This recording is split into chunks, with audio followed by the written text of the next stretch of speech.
Welcome to today's lesson. I am so incredibly excited you're here with us. Today we're talking about a rescue mission. And I'm not talking about, firefighters pulling someone from a burning building or a helicopter airlifting a stranded hiker off some freezing mountain peak, as intense as those things are. No, we are talking about a rescue mission on a cosmic, eternal scale. We're dealing with literally the highest stakes imaginable: life, death, and your actual purpose in the universe. Today, we're opening up the book of Romans, specifically chapter 1, to really understand the ultimate rescue plan for humanity. Are you ready? Let's dive right in. Here is our map for today's lesson. 1. Evidence of the Creator. 2. The problem of sin. 3. The ultimate rescue mission. 4. Not ashamed of the gospel. And 5. True wisdom and peace. Section 1. Evidence of the Creator. So, I want you to take just a second and think about the physical world around you. Have you ever looked up at the stars on a super clear night? Or maybe watched a massively powerful thunderstorm roll in? Or even just looked at the unbelievable complexity of a single leaf under a microscope? How has God shown people that He is real and powerful? If you had to answer that right now, what would you say? I mean, how do we know we aren't just some random accident in an empty universe? Well, let's unpack this. The book of Romans tells us something absolutely foundational. God hasn't hidden himself from us. Actually, it's quite the opposite. His invisible qualities, specifically his immense power and his divine greatness, they are on full display right in front of our eyes, literally everywhere in the universe. When you see the precision of gravity keeping planets in orbit, or the insane intricate design of the human eye, you are looking directly at the fingerprints of God. Paul writes in Romans chapter 1 that because of this overwhelming evidence in creation, nobody has an excuse. We can't just throw our hands up and say, well, I just didn't know there was a God. The evidence is shouting at us every single day through the things He's made.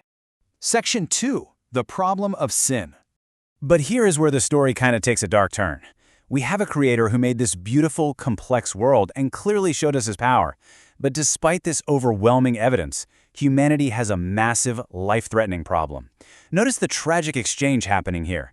We were intricately designed for one primary purpose: to know, love, and worship our Creator. But instead, humans often foolishly reject Him. Instead of looking at the stars and worshiping the God who made them, people worship the stars. Instead of honoring God with their lives, people chase after money, popularity, power, or just their own selfish desires. Romans 1 teaches us that people trade the truth of God for a lie. They choose to worship created things rather than the Creator Himself. It's a totally backwards, upside-down way to live, and it leads straight to disaster. So, the absolutely crucial point is this. This rejection, this turning away from God to do things our own way, that is what we call sin. And sin isn't just about breaking a set of random, annoying rules. It is infinitely more serious than that. Think of it like a GPS. Imagine you're hiking in a vast, really dangerous wilderness. God gives you a GPS that shows you the exact path to safety, food, and water. Sin is deciding you know better, tossing that GPS into a river and wandering off the safe path into a treacherous canyon full of predators. Sin creates a dangerous, life-threatening separation from God, who is the source of all life. It leaves us entirely lost, completely separated, and in desperate, desperate need of help. Section 3. The ultimate rescue mission. We are separated. We are in serious danger. But God, in His incredible love, didn't just leave us stranded in that wilderness. He launched the single greatest rescue operation in the history of the universe. And this brings us to a massively important word: the gospel. Now, you've probably heard this word at church or in your studies, but let's define it really clearly. Gospel simply translates to good news. It's the good news that Jesus Christ came to earth to act as the ultimate rescue team for humanity. When we were completely stuck in our sin, entirely unable to save ourselves, Jesus stepped right into our mess to pull us out. So I have to ask you, why is the gospel such good news for sinners? Think back to that person trapped on the freezing mountain peak, miles away from civilization, with a massive storm closing in. When they finally hear the sound of the rescue helicopter, why is that such good news? Because without it, they are entirely without hope. There is literally no other way out.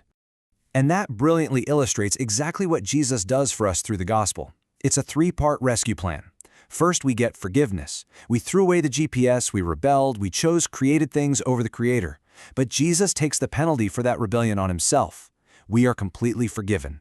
Second, we get rescue from danger.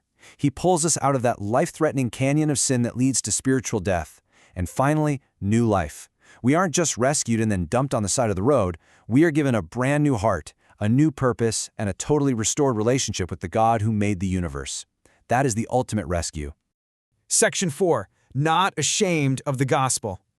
Listen, when someone saves your life, you don't just keep it a secret. You shout it from the rooftops. Let's see how this builds into our memory verse for the day. Romans 1:16 says, "For I am not ashamed of the gospel of Christ, for it is the power of God to salvation for everyone who believes." Now I know as an 8th grader, it can sometimes feel intimidating to stand up for your faith. The world might tell you it's uncool or outdated or whatever. But Paul is saying here, are you kidding? This is the power of God. It is literally the only thing that actually saves people.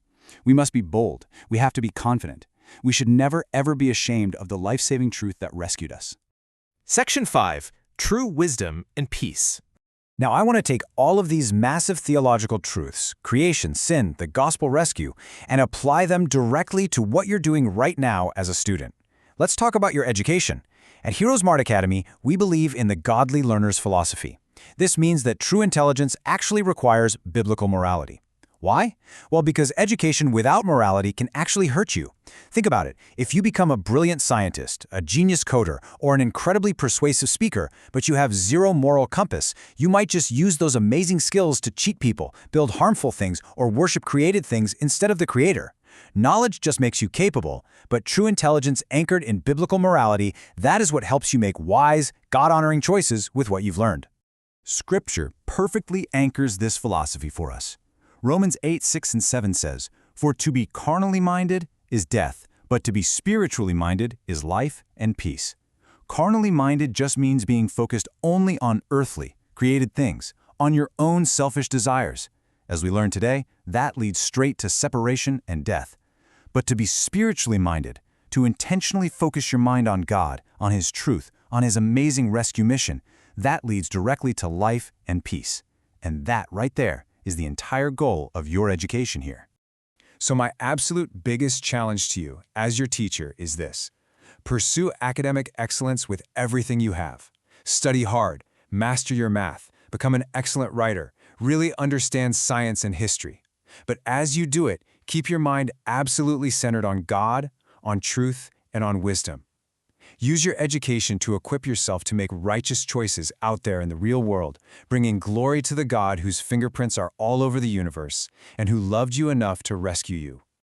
I want to leave you with one final thought to wrestle with as you jump back into your studies. You have been given an incredible mind by the Creator. You've been offered the ultimate rescue through Jesus Christ. So how will you use your education and your choices this week to honor God? I want you to think deeply about that, let it guide your actions, and I will see you in the next lesson. Have an absolutely amazing week.